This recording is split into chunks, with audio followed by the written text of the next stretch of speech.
RTV app వార్తల్ని క్షణాల్లో చదివే అవకాశం ఉంటుంది. ఒక న్యూస్ పేపర్, ఒక టెలివిజన్ ఛానల్ మీ చేతుల్లో ఎప్పుడూ ఉంటాయి. అస్మద్గురుభ్యో నమః. శ్రీమతే రామానుజాయ నమః. శ్రీ యాదాద్రీశాయ నమః. నిత్యాయ నిరవధ్యాయ నిత్య వైభవశాలినే నిత్య వైభవధాత్రే చ శ్రీ నృసింహాయ మంగళం. శ్రీ యాదాద్రి లక్ష్మీ నృసింహస్వామి వారి మహా దివ్య సంస్థానంలో ప్రతిరోజు కూడా నిత్య కళ్యాణం, పచ్చతోరణం, వైభవాలకే మహావైభవం స్వామివారి యొక్క దివ్య సన్నిధానం. ఈ సన్నిధానంలో వార్షికంగా జరిగేటువంటి ఉత్సవాలలో, దేవస్థానం అత్యంత ప్రతిష్టాత్మకంగా నిర్వహించేటువంటి మహా మహోత్సవాలలో స్వామివారి జయంతి మహోత్సవం, తిరునక్షత్ర మహోత్సవం అతి ప్రధానమైనటువంటి ఉత్సవం. ఈ ఉత్సవంలో ఈరోజు రెండవ రోజు స్వామివారికి సపాదాత్మకంగా 1,00,000 పుష్పార్చన పూజా కార్యక్రమం జరిగింది. యాగశాలలో మూలమంత్ర, మూర్తిమంత్ర హోమాలు, వేద పారాయణాలు, జపాలు, తపాలు, హోమాలు ఇవన్నీ జరిగిన తర్వాత స్వామివారిని కాళీయమర్ధనుడిగా అలంకరింపజేసి పురపాటు సేవ గావించి స్వామివారిని ఆనందింపజేయడం జరిగింది. అపురూపంగా నిర్వహించేటువంటి కాళీయమర్ధన అలంకారాన్ని అనేక మంది భక్తులు అమందానంద కందోరంతో నేత్రపరంగా దర్శించి ధరించారు. ఈ వైభవాలన్నీ కూడా ఇలా కొనసాగుతూ 1కి 10 రెట్లుగా పువ్వు పుట్టగానే పరిమళిస్తుంది అన్నట్టుగా మా కార్యనిర్వహణాధికారి గారు గొప్ప ఔదార్యంతో అత్యంత కళాత్మకంగా ఈ జయంతి ఉత్సవాలను తీర్చిదిద్దుతున్నారు.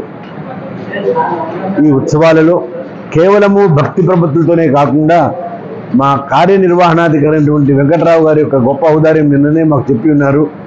దేవభక్తితో దేశభక్తి మాత్రమే మీరందరూ కూడా కొనసాగింపచేయాలి. దేవభక్తికి దేశభక్తికి అవినాభావ సంబంధం ఉన్నది.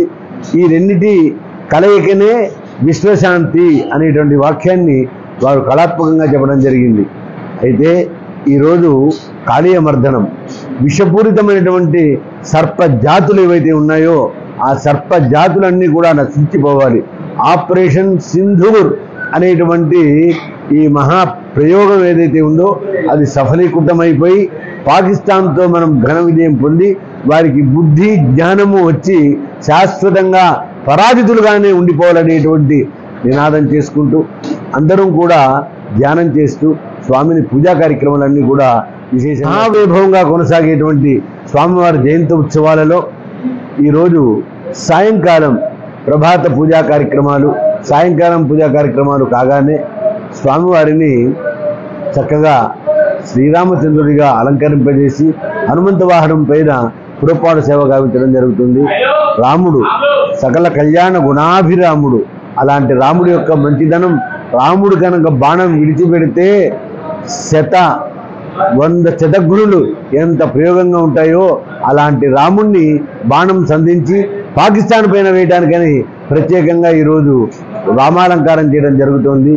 తప్పదు, విజయం మనకు తప్పదు, పరాభవం వాళ్ళకు తప్పదు.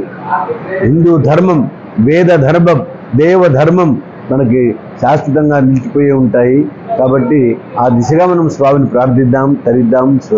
మరిన్ని వీడియోస్ కోసం ఛానల్ ని సబ్స్క్రైబ్ చేయండి. లేటెస్ట్ అప్డేట్స్ కోసం వాట్సాప్ ఛానల్ ని ఫాలో చేయండి. అండ్ లింక్ డిస్క్రిప్షన్ లో ఉంది.